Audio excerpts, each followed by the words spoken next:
Na mchono hii leo, mchono mmoja tu wa ligi kuu ya taifa nchini. Nairobi United watakuwa ugenini dhidi ya Mara Sugar. Na baada ya kubanduliwa kutoka katika kombe la mashirikisho Afrika, Nairobi United kama unavyoona kwenye runinga yako, wapo ugenini Nairobi United dhidi ya Mara Sugar. Ni mchono tu mmoja tu, mchono wa ligi kuu ya taifa nchini.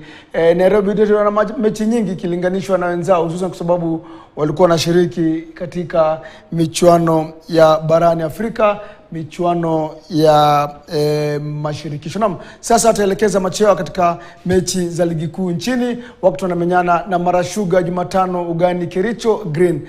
Mchuano huu ambao awali uliratibiwa kuandaliwa wikendi jana kunradhi, la uliahirishwa kutokana na mechi za barani.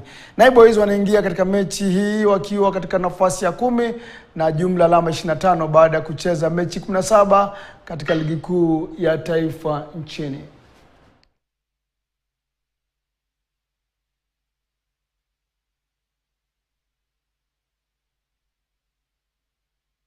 Na kwa hivyo hii leo Nairobi United wako ugenini dhidi ya Mara Sugar. Hapo kesho kutakuwa na mchuano mwingine wa ligi kuu ya taifa.